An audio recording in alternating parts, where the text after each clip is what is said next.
Don't মিসকোট ইট। দেখেন না কেন লোক কি দেয়, 96 সালে 3টা দিছে, এবার আল্লাহ কি করবে?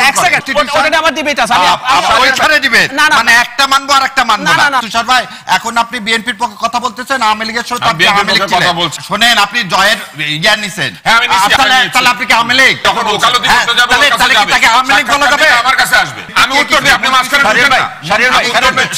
আমি বাংলাদেশ টেলিভিশনে যাই যখন ওর জন্ম হয়। তাও ভাগ্য ভালো হাঁটুর বয়স বললেন না, ওই কথা বাংলা ব্যাকরণ পড়তে হবে, আন্ডারমাইন করেন না। আপনি হয় এটা বন্ধ করবেন। শাহরিয়ার ভাই, কি কারণে আমি বিএনপি হইতে যাব আর কি কারণে আমি আওয়ামী লীগ হইতে যাব?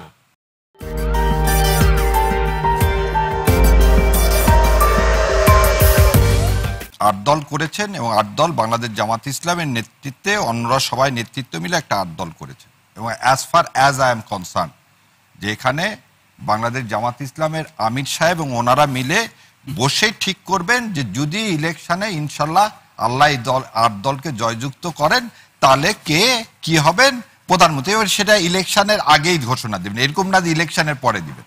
এটা একটা জিনিস বললাম। দ্বিতীয় একটা কথা বললাম, ওনার আর একটা কনসার্নেও আমি দ্বিমত পোষণ করতেছি, তারেক জিয়া আসবে কি আসবে না তার সাথে এই নির্বাচনে কোনো সম্পর্ক নাই। এবং তৃতীয় নম্বর কথাতেও আমি দ্বিমত করতেছি, তারেক জিয়া আসবে কি আসবে না এটা আট দল না, এবি পার্টি না, এটা বাংলাদেশের কারোই হেডেক হওয়ার কথা না, কারণ এটা একমাত্র বিএনপির ব্যাপার, বিএনপি ঠিক করবে, বিএনপি বুঝবে, এটা প্রথম থেকে বলে এসছি। দ্বিতীয় কথা তুষার ভাই একটু আগে বললো, তুষার ভাই তো প্রথম দিকে ছিল না, প্রথমে কিন্তু আমরা বলছি যে বাংলাদেশে 3টা ইলেকশন বাদে আর কোনো ইলেকশন ফ্রি ফেয়ার হয়নি। সেই 3টা ইলেকশনের কথা আমরা বলছি, 91, 96, 2001। এবং 96 সালে ভাই যেমন বললেন যে 96 সালে জামাত ইসলাম 3টা সিট পাইছে, 3টা সিট পাওয়া অন্যায় না, যেমন 90 সালে তারা 17টা সিট পাইছিল। মানুষ যদি প্রত্যাখ্যান করে তাহলে তো কিছু করার নাই, তার মানে ক্রেডিবল ভোট হয়ে এবারে যদি জামাতকে প্রত্যাখ্যান করে কিছু করার আছে, কিছু করার নাই। মানুষকে ভোট দিতে হবে, ভোটের জায়গায় যেতে হবে।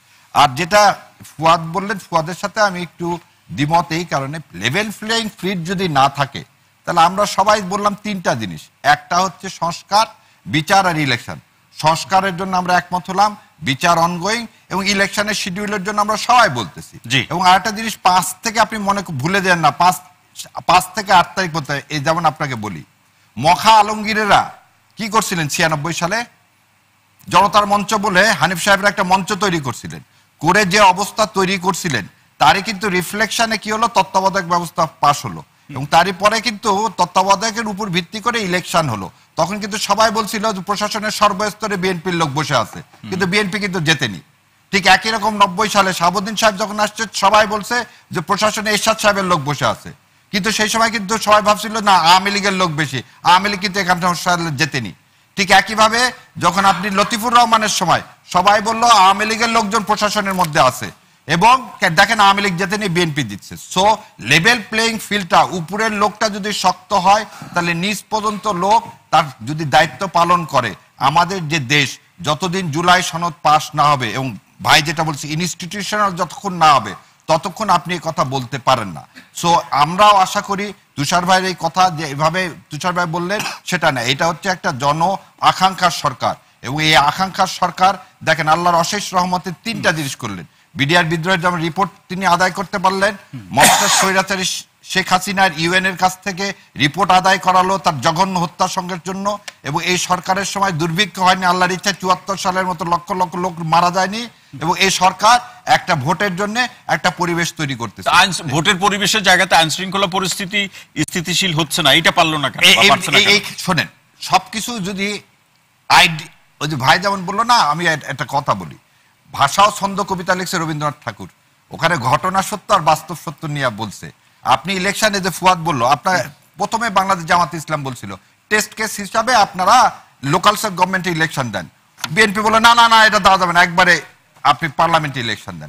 সো টেস্ট কেস হিসাবে তো আপনি দিতে পারতেন, আজকে সেটা দেননি, পার্লামেন্ট ইলেকশন, এবং আমরা সবাই দায়বদ্ধ এটা একটা ভালো ইলেকশন করার জন্য। এবং আমি কেন 5 তারিখ থেকে 8 তারিখের কথা বললাম, সেটা পুলিশ ছিল না, কেউ ছিল না, আমরা আমাদেরটা পাহারা দিছি। আর 20 জন লোক মারা যাচ্ছে, এই যে কথাগুলো এইভাবে আসতেছে, আওয়ামী লীগ তো মারা, প্রতিদিন আওয়ামী লীগ তো অকারেন্স করতেছে, আওয়ামী লীগের টাকা এখানে ইন্ডিয়ান বর্ডার দিয়ে টাকাগুলো আসতেছে দেশে অস্থিরতা করার জন্য, সেটাকে তো আপনি আমি অস্বীকার করতে পারবো না।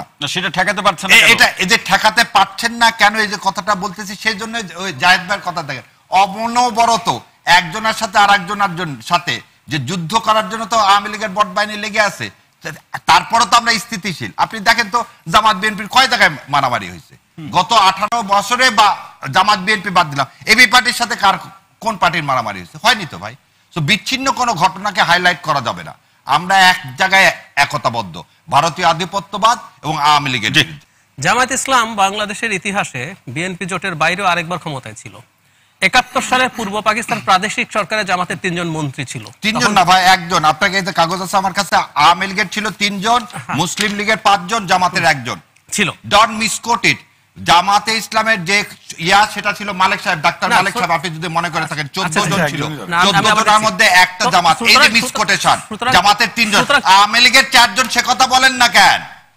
আওয়ামী লীগের 4 জন তো ছিল ওই মিনিস্ট্রিতে, মুসলিম লীগের ছিল 5 জন, জামাতের ছিল 1 জন, আর পাকিস্তান ডেমোক্রেটিক পার্টি ছিল 3 জন। আওয়ামী লীগের যারা ছিল তারা ওই সময় তারা ওই সময় অ্যাক্টিং ছিলেন না। আমি এখন একটু নাম বলে দিই, আপনি ভাই আমি একটু বলে দিই। ওবায়দুল্লাহ মজুমদার জাতীয় পরিষদ সদস্য, 70 সালে নির্বাচিত। আপনি কেমন করে বললেন সে আওয়ামী লীগের না? আপনি শামসুল হক, 70 সালের আওয়ামী লীগের এমপি, ভুল করছেন। 70 সালের নির্বাচনে যে আওয়ামী লীগাররা আছে তারা ওখান থেকে চলে গেছেন, তারা এই যাবতীয় যুদ্ধের পার্ট হয়েছেন। যারা ওখানে গিয়ে সরকারে থেকেছেন তাদেরকে আপনি আওয়ামী লীগ বলতে পারেন না। বলতে পারেন না, ওটা বলতে পশ্চিম পাকিস্তান যায়নি তো এরা। না না, আমি সেটা বলি। পূর্ব পাকিস্তান ওনারা প্রচুর কোথায়? ওনারা ওই মন্ত্রী ওই না না, আমার কথা ওইটা না ভাই। আপনারা বলতেছেন এবার জামাত ইসলামকে টার্গেট দেখেন না কেন? লোক কি দেয়? 96 সালে 3টা দিছে, এবার আল্লাহ কি খবর করে? আমি আপনার কাছে প্রশ্নটা করুন, আপনি শুধু প্রশ্নটা করুন। নির্বাচিত যে আওয়ামী লীগের এমপি পূর্ব পাকিস্তানে পাকিস্তান সরকারের নেতৃত্বাধীন সরকারের ছিল, ওকে আপনি আওয়ামী লীগ বলবেন না? ও আওয়ামী লীগে কি এরপর আবার এসেছিল? আসে নাই তো। সুতরাং ও 70 নির্বাচিত হয়েছে বলে ওকে আওয়ামী লীগ বলা যায় না। তাই 70 নির্বাচন লোক দিয়ে আপনি কনস্টিটিউশন করলেন কেমন করে? সেটা অপোজিট করলেন কেমন করে? অবৈধ কনস্টিটিউশন বলেন, কোন অবৈধ কনস্টিটিউশন। ওটা আমার ডিবেট আছে, আমি ওইখানে ডিবেট মানে একটা মানবো আর একটা মানবো না। এটা কি জামাতের বেলা একটা মানবো আর একটা মানবো না? এটা তো না ভাই। জামাতের এমপি 70 নির্বাচিত হয় নাই, তাকে নেওয়া হয়েছে পরে। আরে ভাই, আপনি তো সরকারের কথা বলা হয়েছে। আমি বললাম যে আমরা জামাত ইসলাম এমপি না হয়ে তাকে একজনকে নিছেন, আর আওয়ামী লীগের 3 এমপি কে নিছেন। না, আমি তো বলছি পার্থক্যটা দেখেন। ওই 3 জন আওয়ামী লীগ না, ওই 3 জন গাদ্দার ছিল। ওই 3 জন গাদ্দার। জি অদুল ভাই, জি এডুকেশন ডিপার্টমেন্টের মিনিস্টার ছিলেন আব্বাস আলী খান। উনি জামাত ইসলাম ছিলেন না তো, তাই না? উনি জামাত ইসলামে একমাত্র আব্বাস আলী খান ছিলেন। হ্যাঁ, তারপরে ছিলেন রেভিনিউ ডিপার্টমেন্টে AKM Yusuf, Pakistan Democratic party, পরে জামাত ইসলামে যোগ দিয়েছেন। আব্বাস আলী খান সাহেব, আব্বাস আলী খান তো বললেনই একবার। হ্যাঁ হ্যাঁ। আর একেএম ইউসুফ ছিল পাকিস্তান ডেমোক্রেটিক পার্টি, পরে জামাত ইসলামে আসছেন। আপনি ওখান থেকে পরে জামাত ইসলামে আসছেন। আর আমি যেটা দেখাচ্ছি আপনি পরে জামাত ইসলামে আসছিলেন উনি, তাই তো? হ্যাঁ, পরে জামাত ইসলামে আসছেন। ও, তাহলে পরে আসলে উনি জামাত হয় না? না না না, ওই সময় কে ছিল? আপনি ওই সময় লোককে ঢুকাই দিবেন। আমি এখন যদি বলি তুষার ভাই, এখন আপনি বিএনপির পক্ষে কথা বলতেছেন, আওয়ামী লীগের সময় আপনি আওয়ামী লীগ ছিলেন। না না, আওয়ামী লীগ ছিলেন, তাহলে কি জিনিসটা কি রকম হবে? না, আওয়ামী লীগের সময় আমি আওয়ামী লীগ ছিলাম না, এখন আমি বিএনপি না। শুনেন, আপনি জয়ের ইয়া নিছেন। হ্যাঁ, আমি নিছি। আমি আবার বলেন না কথা। এবার কথা বলেন না, কথা বলেন না। আমি ফখরুল ইসলাম আলমগীর তাহলে আপনি কি আওয়ামী লীগ? হ্যাঁ, তাহলে আপনি আওয়ামী লীগ। আমি জয়েরটা নিছেন, ফখরুল ইসলাম আলমগীর নিছেন, আমি একজন পেশাদার উপস্থাপক। কি সুন্দর। লোকজন যখন সাক্ষাৎকার দিতে আসবে আমার মতো উপস্থাপকের কাছে আসবে। তিনি তো সরকারের সাক্ষাৎকারে নিয়েছেন, তাই যখন ওকালতি করতে যাবে ওর কাছে যাবে। তাকে আওয়ামী লীগ বলা যাবে? আমার কাছে আসবে। তাহলে কি আওয়ামী লীগ বলা যাবে? আর যে লোকটা পাকিস্তান ডেমোক্রেটিক পার্টি করতো, ধরে নেন মুসলিম লীগ যারা করতো, পরে বিএনপি আসছে, তাদেরকে আপনি বিএনপিতে আসার আগে কি বলবেন? মুসলিম লীগ। আর বিএনপি আসার পর তো বিএনপি বলবেন না, মুসলিম লীগ বলবেন। আমি সে কথাটাই বলছি। উনি যখন জয়েন নিছেন তখন তো তাকে আওয়ামী লীগ বলবো না। শাহরিয়ার ভাই, আপনার প্রশ্ন নিশ্চয়ই তুষার ভাই বুঝতে পেরেছেন। তুষার ভাই শুনতে চাই যে তুষার ভাই কেন ইন্টারভিউ নিয়েছেন, সেটার প্রশ্ন ছিল। হ্যাঁ, আমি কেন ইন্টারভিউ নিয়েছি এটা আমার ব্যক্তিগত প্রশ্ন। তিনি জানতে এগুলো হচ্ছে না না, উনি এটা প্রথম জিনিস বোঝার চেষ্টা করেন। যখন তর্কে পাত্তা থাকে না তখন এগুলা জিজ্ঞেস করে। আপনি অমুক জায়গায় বাথরুমে গেছিলেন কেন? আপনার কি ডায়াবেটিস আছে? উত্তরটা এটা হবে আর কি। না না ভাই, আপনি কি তো এর মধ্যে দিলেন? আমি উত্তর দেই, আপনি মাঝখানে ঢুকেন না। আমি বাংলাদেশ টেলিভিশনে যাই যখন ওর জন্ম হয়নি, এবং আমি টেলিভিশনে শুধু উপস্থাপনা করি না, আমি বিতর্ক করেছি। বাংলাদেশে যদি 5-10টা উপস্থাপকের নাম বলা হয়, কেউ পক্ষপাত না করলে আমার নাম বলতে হবে। তাও ভাগ্য ভালো হাঁটুর বয়স বললেন না। না বলতো, হ্যাঁ এটা বলেননি। ভাগ্য ভালো, আপনি আমার বয়স জানেন না। হবে না, ওই কথা বলেন না। বাংলা ব্যাকরণ পড়তে হবে। ও মাঝখানে কথা বলে করেন না। আপনি হয় এটা বন্ধ করবেন। শাহরিয়ার ভাই তুষার ভাই শেষ করুক, এরপর আপনার করব। জি জি। হাঁটুর বয়স একটা বাগধারা। হরলাল রায় পড়লে তো ভালো হতো, জ্যাকব পড়ে বাংলা ব্যাকরণ। সারাদিন জ্যাকব পড়ে, তো ভারতীয় বইপত্র পড়াশোনা করে, হরলাল রায় পড়ে নাই। হাঁটুর বয়স একটা বাগধারা, ঠিক আছে? এবং এই বাগধারা আমরা ছোটবেলায় পড়াশোনা করে পরীক্ষা দিয়ে পাশ করে আসছি, অটো পাস না তো। এবার আসেন, আমি একজন বাংলাদেশের উপস্থাপক, আমার কাছে সাক্ষাৎকার দেয় নাই এরকম খুব কম লোকজন আছে। আমি কারো সামনে অনুষ্ঠান করি নাই এরকম খুব কম লোকজন আছে। কারো সাক্ষাৎকার নিলে সে তার দলে চলে যায় না, ইন্টারভিউ করে ল্যারি কিং, এজন্য সে রিপাবলিকান হয়ে যায় কিংবা অন্য কোনো পার্টিতে চলে যায়। ক্রিস্টিনা আমানপুর ইন্টারভিউ করে, তারে কেউ বলে উনি রিপাবলিকান না ডেমোক্র্যাট? একমাত্র বাংলাদেশে এক চোখ কানা এবং দল কানা লোকজন এইভাবে কথাবার্তা বলে। একটা উপস্থাপক, সে প্রফেশনাল উপস্থাপক, সে পয়সা নিয়ে উপস্থাপনা করে এবং এটা তার পেশা। এবং বাংলাদেশের সবচেয়ে হাইয়েস্ট পেইড উপস্থাপক যারা, তাদের মধ্যে আমি একজন। এখন আমার জবাব দিতে হবে আমি কবে কার সাক্ষাৎকার নিচ্ছি, আমি কবে কার সাক্ষাৎকার নেই নাই। 2018 ইলেকশনে ফখরুল ইসলাম আলমগীর সাহেব শুধু আমাকে সাক্ষাৎকার দিচ্ছেন, আর কাউকে দেন নাই, কোন সাংবাদিককেও ঢুকতে দেন নাই। এজন্য আমি বিএনপি হয়ে গেছি। একমাত্র আমি দুইটা বড় দলের জেনারেল সেক্রেটারিকে সাক্ষাৎকার নিয়েছি, এই জন্য আমি আওয়ামী লীগের বিএনপি হয়ে গেছি। এটা আমার কাজ। আজকে যদি কেউ আওয়ামী লীগের মালিকানা আছে, এরকম কোন টিভি চ্যানেলে চাকরি করে, তাহলে সে আওয়ামী লীগের হয়ে যাবে? এসআলমের ফ্যাক্টরিতে যারা চাকরি করেছে তারা সবাই চোর। এই ট্যাগিং এর রাজনীতি, লোকজনের পিছনে একটা, ওই যে ছোটবেলা আমরা দেখতাম যে একটা ছাত্রছাত্রী হেঁটে দেয়, পিছিয়ে একটা কাগজ লাগায় দেয়। এই ট্যাগিং এর রাজনীতি হচ্ছে সবচেয়ে দুর্বল লোকেরা করে। রাজনীতি হবে আদর্শের, তর্কের, নৈতিকতা। রাজনীতি হবে যুক্তির।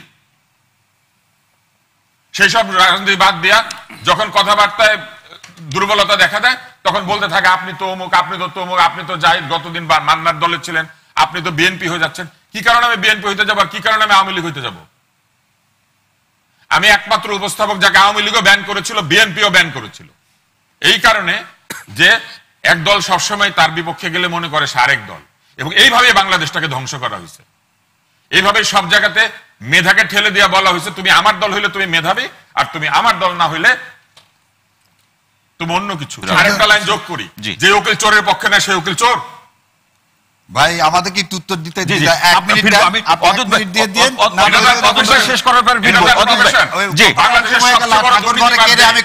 সবচেয়ে দামি লয়ারকে ইয়ে করে, নিযুক্ত করে, কারণ সে পয়সা দিতে পারে। ওনারা বলেছিলেন যে শেখ হাসিনা না থাকলে বাংলাদেশে ইসলাম থাকতো না। কে বলছে এটা? আপনাদের কিছু লোকজন হয়তো। না না, কে বলছে? আপনি এইভাবে একটা কথার মধ্যে কথা বললে তো এই সমস্যা। তাহলে এটা আপনারা যখন কথা বলেন, যেহেতু আমাদের কথা বললেন, তা আমাদের কে বলছে এরকম একটা কথা? আপনি আমার বক্তব্য শেষে উত্তর দেন না। এরপরে কথাটা বলেন আপনার বক্তব্যের সময়। আমরা যে জায়গায় শেখ হাসিনার বিরুদ্ধে পুরাটা ইয়াতে আন্দোলন করলাম, ইসলাম ধ্বংসের জন্য তাকে দায়ী করলাম। বিকল্প রাজনীতি নিয়ে একটা তর্ক তো আসলে 111 থেকে চলে আসছে। -2 ফর্মুলা, তৃতীয় ধারার রাজনীতি, সংস্কারপন্থীদের রাজনীতি, বিকল্প ধারা, এবং এই জন্য বি চৌধুরী সাহেব বিএনপি থেকে বের হয়ে বিকল্প নামই দিয়ে দিলেন আর কি। প্রশ্ন হচ্ছে বিকল্প ধারাটা আসলে কি, সেটা কিন্তু এখন পর্যন্ত কেউ ডিফাইন করতে পারে নাই। এটা হলো একটা চ্যালেঞ্জের জায়গা। ডক্টর কামাল হোসেন তো আওয়ামী লীগের সভাপতি ছিলেন, সেই মানুষটাও কিন্তু বের হয়ে আসছেন কি কারণে? সে মনে করছেন যে একটা বেটার আওয়ামী লীগ করতে হবে, যেটা বিকল্প হইতে পারে সবার জন্য। তো দিন শেষে বিকল্প করতে গিয়ে সে একটা ভঙ্গুর আওয়ামী লীগ করেছেন আর কি, যেটা আসলে আওয়ামী লীগ হয় নাই। বি চৌধুরী সাহেব ইকুয়ালি বিএনপি থেকে বের হয়ে গিয়ে বোধ করেছেন যে হয়তো একটা বেটার বিএনপি করতে পারবেন। অলি আহমেদ সাহেব বিএনপি থেকে বের হয়ে গেছেন, তিনি মনে করেছেন আমি জিয়ার রাজনীতি করেছি, জিয়ার সাথে রাজনীতি করেছি, আমি হয়তো একটা বেটার বিএনপি করতে পারবো। এই পলিটিক্সগুলো ফেল করছে। তো সেই জায়গাতে আমার মনে হয় যে বিকল্প রাজনীতিটা কি, এইটা ডিফাইন করা একটা বড় চ্যালেঞ্জের জায়গা। এবং আজকে অনেক রাজনৈতিক দল, আমরাও বলি তৃতীয় ধারা বিকল্প রাজনীতির কথা, আমরা দল আকারে এক্সিস্ট করতে আসার আগে একটা প্ল্যাটফর্ম করেছিলাম জন আকাঙ্ক্ষার বাংলাদেশ নামে 2019 সালে, এবং 1 বছর আমরা এটা সময় নিয়েছি। এবং আমরা সারা বাংলাদেশে আপনার ইনডোর আউটডোর দেশে বিদেশে মিলায়ে 1100 থেকে 1200-র মতো মিটিং করেছি। জি, শুধুমাত্র বোঝার জন্য যে আসলে জনগণের আকাঙ্ক্ষাটা কি। আমরা যখন বলি যে পুরাতন রাজনৈতিক বন্দোবস্ত চাই না, তাদের উপরে জনগণ ক্ষিপ্ত, যদি তাদেরকে ভোট দিয়ে আবার বানাচ্ছে, তাহলে নতুন জায়গাটা, স্পেসটা কোথায়, সেই জায়গাটা কিন্তু আমরা বোঝার চেষ্টা করেছি। এবং আমরা তখন কিছু অনুসিদ্ধান্তেও আসছি যে এই আমাদের এই মিটিংগুলোর সামাপটা কি। তো সেখানে আমরা দেখেছি যে দেশের মানুষ মুক্তিযুদ্ধ এবং ধর্ম দুটোকেই খুব শ্রদ্ধা করে, ভালোবাসে, সম্মান করে, কিন্তু দুটো জিনিস নিয়ে বাড়াবাড়ি কচরাকচরিটা আবার প্রচন্ড রকম অপছন্দ করে। দেশের মানুষ দেখলাম যে আমাদের অতীত রাজনৈতিক ব্যক্তি যারা ঐতিহাসিক ভূমিকা পালন করেছেন তাদেরকে তারা সম্মান করতে চায়, কিন্তু তাদেরকে বিক্রি করে প্রত্যেক দিন আমাকে পূজার মতো করে বানাবেন, তাদের নামে আপনি মন্দির বানাবেন, ওই মন্দিরে আমাকে অর্ঘ্য দিতে বাধ্য করবেন, তার কবরগুলোকে মাজার বানায় সেখানে আমাকে পূজা দিতে বাধ্য করবেন, এটা আমার পছন্দ করে না। দেশের মানুষ দেখলাম যে আপনারা তার প্রতিদিনকার সমস্যা সমাধান নিয়ে কথা বলতে চায়, সে চায় যে আমাদের দৈনন্দিন সমস্যাগুলো নিয়ে রাজনৈতিক দলগুলো বিতর্ক করবে। এবং তখন আমরা প্রায় 21টার মতো ইস্যু আইডেন্টিফাই করলাম যেগুলোকে জনগণ মানুষ বলেছে যে এই বিষয়গুলো তাদের জীবনকে খুব বেশি আহত করছে, এগুলো তারা দেখতে চায় রাজনৈতিক দলগুলো অ্যাড্রেস করুক। এই যে ইস্যু বেসড পলিটিক্স, যেটাকে আমরা সেবা ও সমস্যা সমাধানের রাজনীতি বলছি, আমার মনে হয় যে সবারই আমাদের একটা দায়িত্ব আছে এই বিকল্প ধারাটা বোঝার চেষ্টা করা।